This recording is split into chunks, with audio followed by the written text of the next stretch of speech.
Hi guys, magandang araw po sa inyong lahat. Ito naman po ang kaibigan nyo si Jake. Ano bang topic natin for today? Ang topic natin for today, piliin natin ang ating mga kaibigan. Alam nyo guys, wala namang tao walang kaibigan dito sa mundo. Pero dapat natin guys piliin ng mabuti kung sino ang ating maging kaibigan.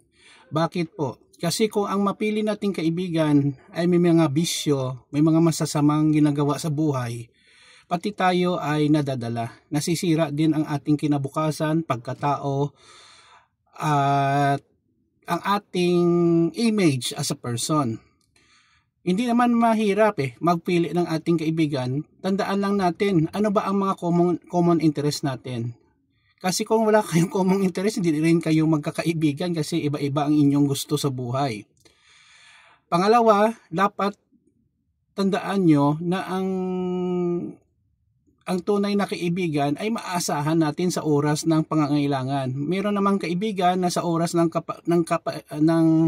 kagipitan ay iniiwan lang tayo. Kung may naranasan kayo, humiwalay na kayo.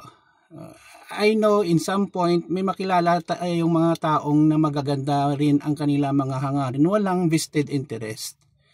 Naalala ko tuloy may isang tao nakipagkaibigan sa akin kasi hiniwalayan siya ng kanyang girlfriend. Tinulungan ko nang nakuha niya na ang gusto niya na tulong mula sa akin, ay ginawan pa ako ng mga masasamang balita, no? Kinontra pa ako. Pero okay lang yon. Ang importante lang yon guys, nakatulong ako sa kapwa. Sa ngayon, ang ganitong tao, wala po siyang mga kaibigan na malatali kasi marami na po ang nakaalam na ginagamit niya lang pala ang kanyang mga kaibigan para sa kanyang personal na interest. Yun po ang masakit guys, no? So, okay lang yon, move on lang tayo at lesson din, no? Na hindi din natin alam na may mga tao pala na gano'n, no? Manggagamit lang talaga. So, ingat-ingat din kayo sa mga ganyan na mga tao kasi malalagay po tayo sa bingit ng disgrasya din, no? So, ako nagpapasalamat din ako na may mga kaibigan tayo na mabubuti, na tumutulong, no? At ako in return tinutulungan ko rin sila. Mutual understanding lang po. Hindi po pwede na tanggap ng tayo ng tulong and then sila hindi natin ibabalik ang pabor na ibinigay natin sa kanila. It should be symbiotic, no? Dapat ganon. For example, binilhan ka ng pagkain ng kaibigan mo, time will come, may pera ka, bilhan mo rin siya, no?